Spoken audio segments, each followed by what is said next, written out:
What is going on, guys? Jason Burke here, Styles Clash for Life, coming at you on YouTube, and today I've got some football focus. The Pittsburgh Steelers just finished their opening round playoff game, the wild card round, against the Buffalo Bills, traveling to a very snowy and cold Buffalo, where they have finished the game and finished their season.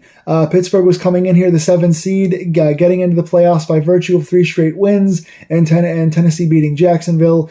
Buffalo, 7 weeks ago or so, was considered kind of out of it, got on a big run in the second half of the season, so this was two of the hottest teams right now playing each other, but Buffalo being the 2 seed, being at home, being in a cold environment, they were heavily favored to win this game, and it started off all Buffalo. The first quarter of this game, Buffalo gets a quick 1 first down and out, gets the ball back to themselves, stops us after 1 first down, I should say, gets the ball back, drives the field very easily, and gets a touchdown by doing what I told you guys in the preview. If you've not seen my Buffalo Bills Steelers preview video, I talked about how they would use James Cook to find gaps, how they would throw short to James Cook, how they would use the zone to find the 2 tight ends they have, Kincaid and Knox, which is exactly what they did on the first drive. Kincaid getting down the field several times, Knox getting a quick touchdown.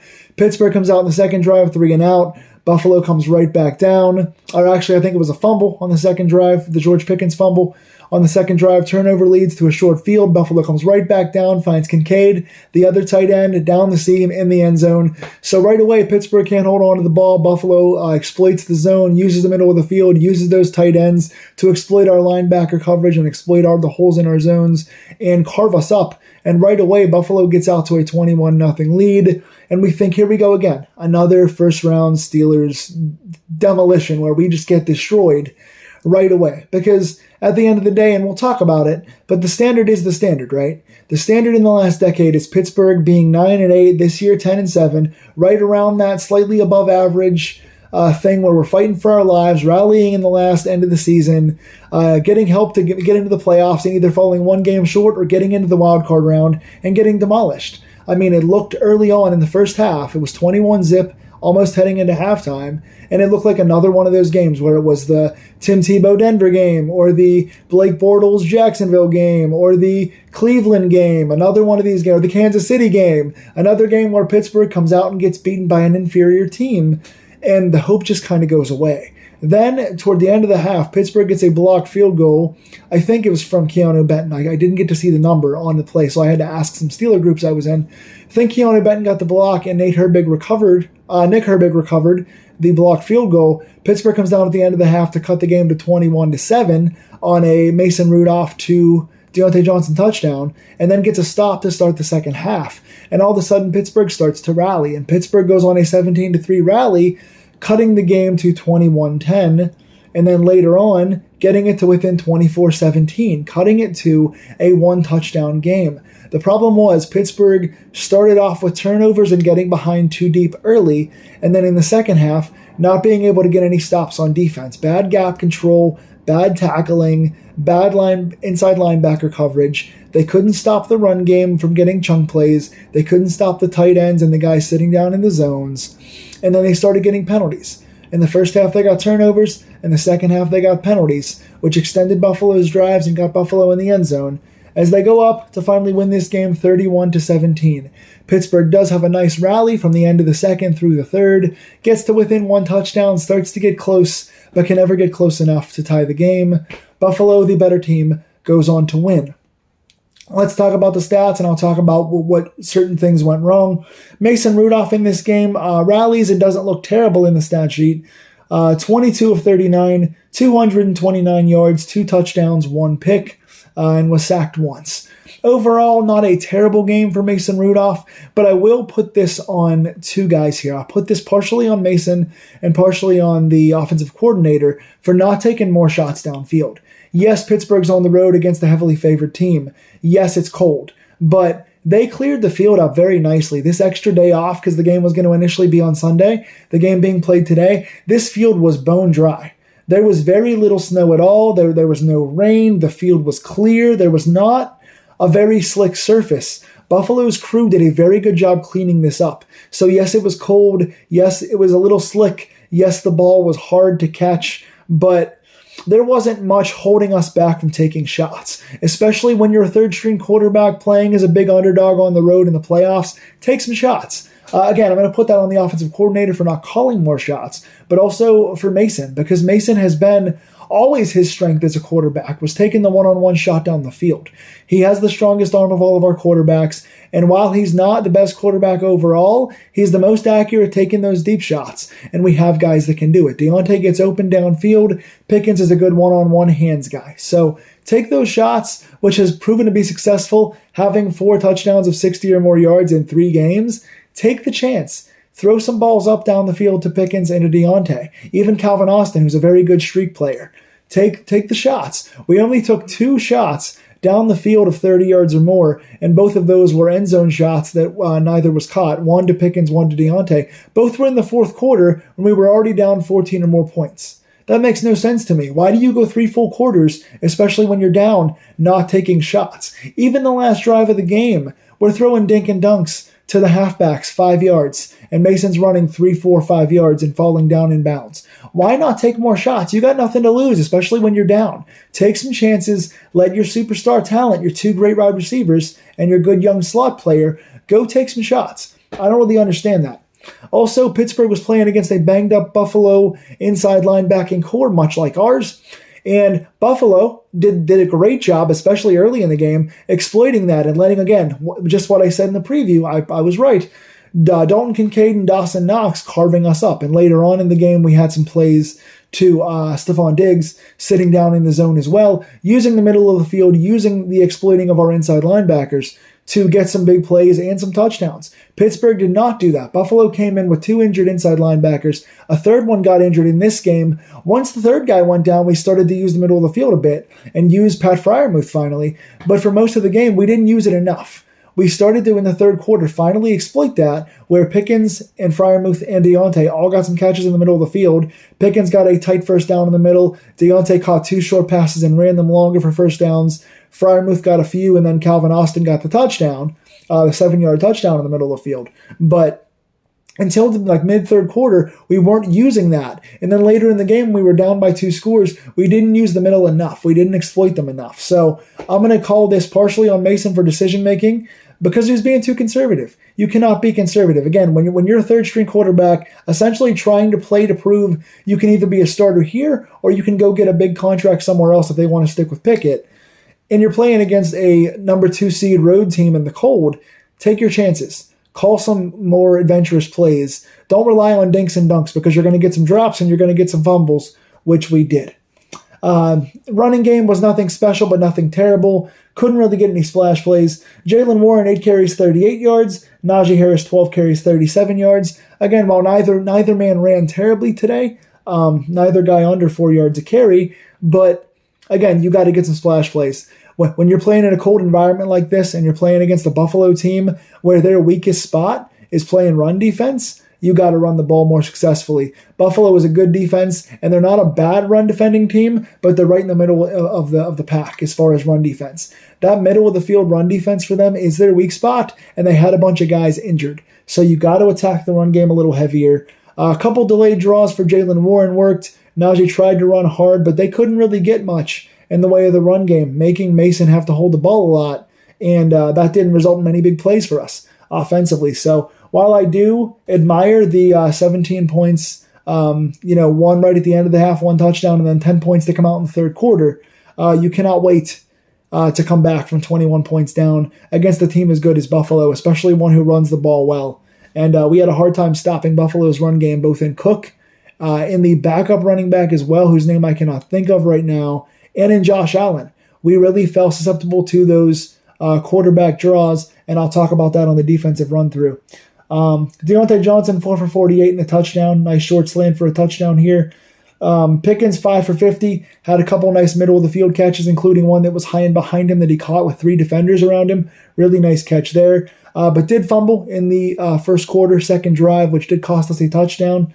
Pat Freiermuth's stats weren't listed online when I was looking up to be accurate with stats. I think he had about 45 to 50 yards as well, but his stats weren't listed. So Pickens, 5 for 50 and a fumble. Freiermuth had a fumble as well, but the ball was touching his helmet as his foot was out of bounds, so we got lucky on that one because we would have had back-to-back fumbles. But Frymouth overall played well, just wasn't used quite enough, in my opinion. Offensive line, I gave a +/-2 because while only one sack was given up, there were two other plays that Mason Rudolph extended and got away from sacks, so it could have easily been 3 sacks.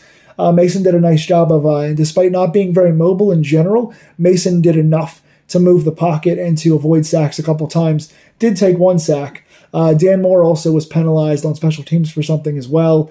And then the sack was given up by Broderick Jones, who didn't have his best game in this game overall. But the line didn't do anything special. There was a lot of pressure on Mason Rudolph. He took a lot of pressures and a lot of hits in this game. So while the stat sheet doesn't look bad for the offensive line, Mason was constantly pressured, which did take away, again, part of our chance to look a little more downfield. Because when he had more time, we saw some better plays, and we didn't get nearly enough of those today. Calvin Austin, again, only 1 catch, but had the short touchdown for us to put us within 1 score, and then Buffalo went in, held the ball, extended the clock, got a touchdown with lack of resistance on defense, and went ahead for the win. Defensively, we got 2 sacks. That's when we start playing our best ball in the end of the first half with 2 consecutive stops, and then a stop at the start of the second half.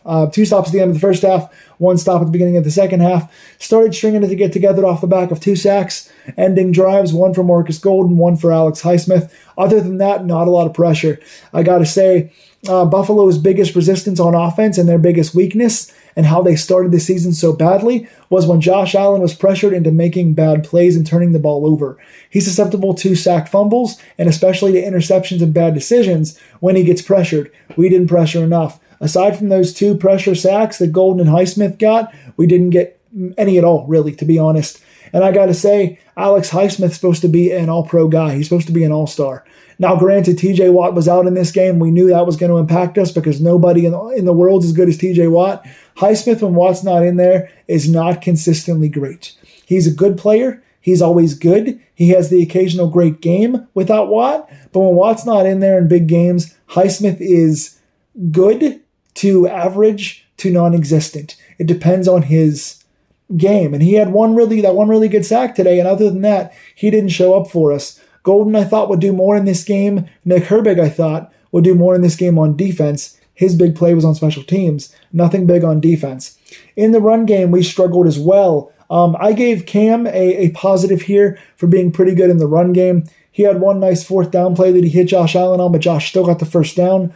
We got ourselves close on defense many times, but no cigar. Held them to 3 or 4 different 3rd downs where we had a chance to convert, and we did not. Had them on at least 2 4th downs. We had a chance to get them off the field and did not.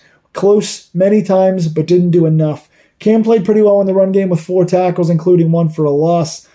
Fitzpatrick is a +/-. He came back in this game, and he had a lot of good tackles. I think he had 5 tackles in this game. 1 in the run game, 1 getting us off the field on 3rd down in the pass game.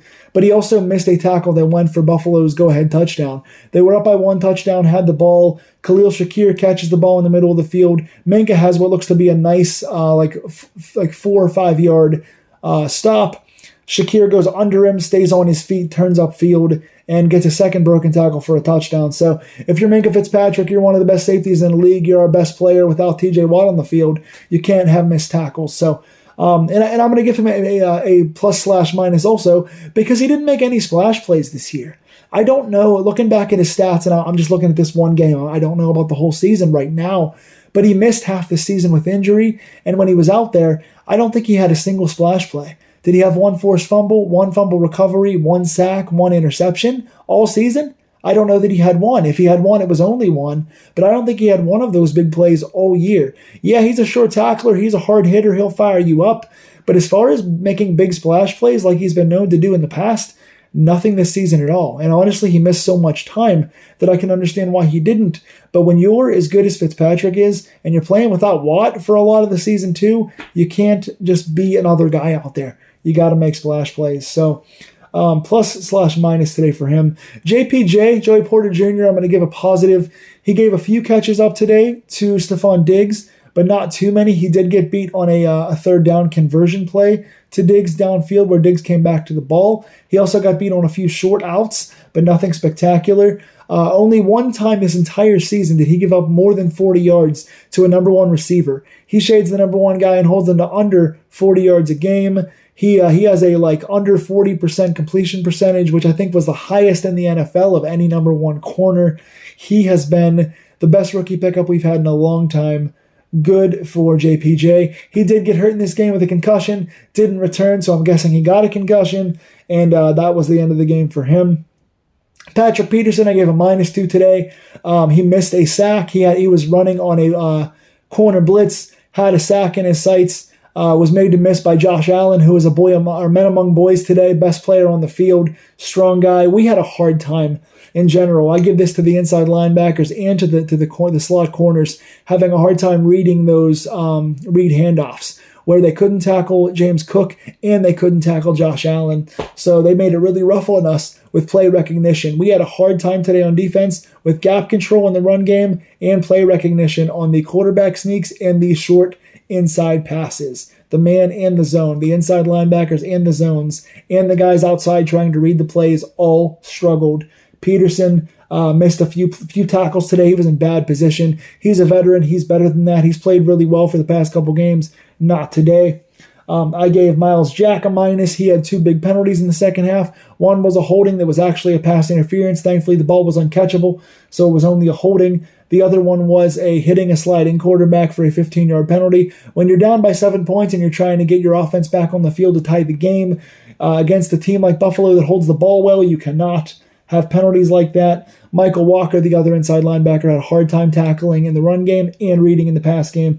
Negative for him. Special teams, like I said, Keanu Benton with the blocked field goal. The recovery by Nick Herbig that turned our half around, scoring at the end of the half and then getting a few consecutive scores. So that was a big play for us.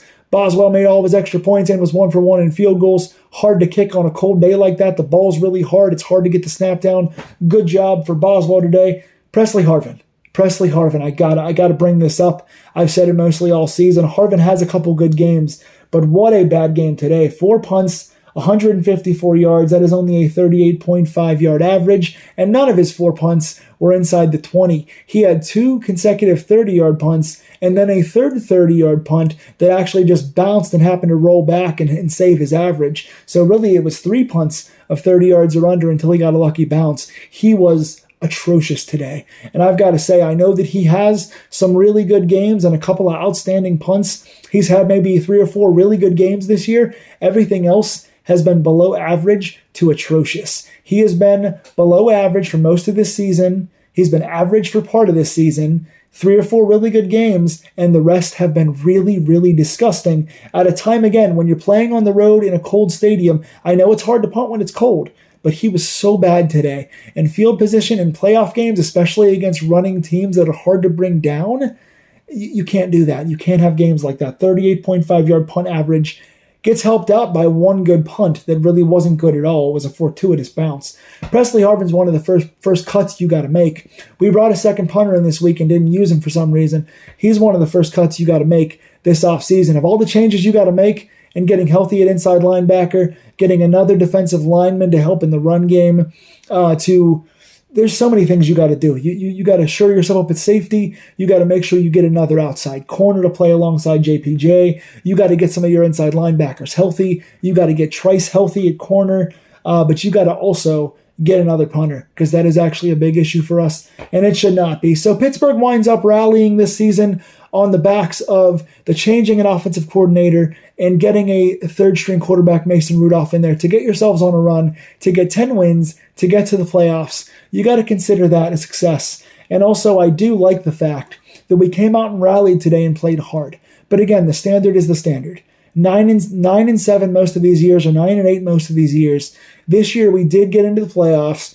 We started off getting blown the doors off of us again, just like, again, Jacksonville and Denver and Cleveland and KC. This time we were able to rally, so it's a little better. Again, 10 wins, a little better. Less help getting in the playoffs, a little better. Not getting blown out in the playoff game, a little better. But not close enough. Not close enough to a win, not even close to a win at the end of the day. Pittsburgh has a lot of evaluating to do. I'm going to bring you guys some of the things we need to do coming up here. I want to break down offense and defense as far as what we need to do, who needs to be cut, what kind of stuff we got to bring in, what kind of stuff we got to look for in the draft.